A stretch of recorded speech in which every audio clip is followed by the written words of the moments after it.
কচুৱাৰ আলিটাঙনি গাঁৱৰ সমাজসেৱক তথা মাধৱপুৰ সমবায় সমিতিৰ সুলভ মূল্যৰ দোকানী আলাল উদ্দিনৰ দেহাৱসান।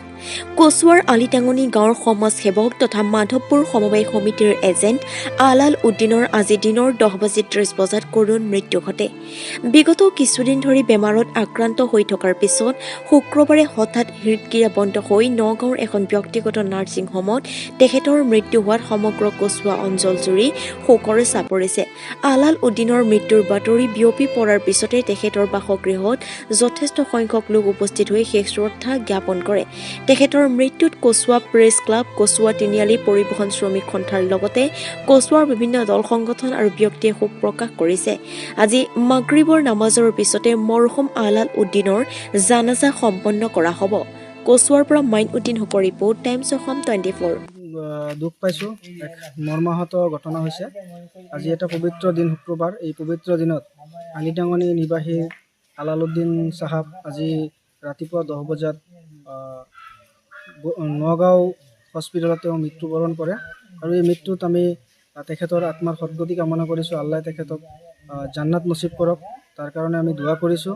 আৰু পৰিয়ালবৰ্গক আমি আত্মাৰ সদ্গতিক আমি সঁচাকৈ আজি খুব দুখিত আৰু মৰ্মাহত হৈছোঁ। আলাল উদ্দিন চাহাব কচুৱা থানাৰ অন্তৰ্গত আলিটাঙনি গাঁৱৰ তেখেত হৃদক্ৰিয়া বন্ধ হৈ তেওঁৰ অকালতে মৃত্যু হৈছে। তেওঁৰ এই মৃত্যুত আমি প্ৰথমতে তেখেতৰ বিদেহ আত্মাৰ সদ্গতি কামনা কৰিছোঁ। তেখেত জান্নাতবাসী, আল্লাহ তালাই তেখেতক জান্নাতবাসী কৰক। আৰু তেখেতৰ জীৱনকালত খুব নম্ৰ, ভদ্ৰ আৰু হাস্যমুখী আছিল তেখেত সকলো প্ৰকাৰৰ সকলো শ্ৰেণীৰ মানুহৰ লগত সুন্দৰভাৱে মিলা প্ৰীতিৰে কথা বতৰা পাতিছিল, সদায় হাস্যমুখী আছিলে। আজি আমাৰ মাজৰ পৰা তেখেত নাইকিয়া হৈ গ'ল। তেখেতক আমি আৰু নাপাম। আমি শোকাকুল পৰিয়ালবৰ্গলৈ তেখেতৰ বিদায় আত্মাৰ সদ্গতি কামনা কৰাৰ লগতে শোকাকুল পৰিয়াললৈ আমি গভীৰ সমবেদনা জ্ঞাপন কৰিছোঁ। আৰু তেখেতৰ আত্মাই চিৰশান্তি লাভ কৰক, জান্নাতত তেখেতক আল্লাহে স্থান দিয়ক।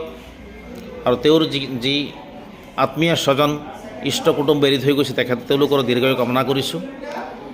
তেখেত মাধৱপুৰ সমবায় সমিতিৰ অন্তৰ্গত আলিটাঙনি গাঁৱৰ সুলভ মূল্যৰ দোকানী, ৰিটেইলাৰ বা এজেণ্ট আছিল তেখেত।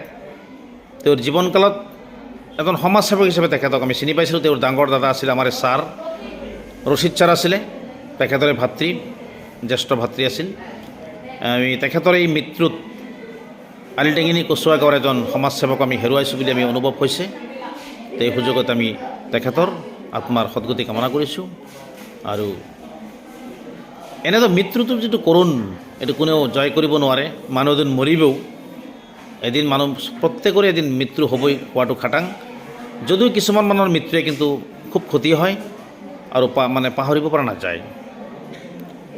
যি নহওক, তেখেতৰ আত্মাই শান্তি পাওক, তাকে কামনা কৰিছোঁ।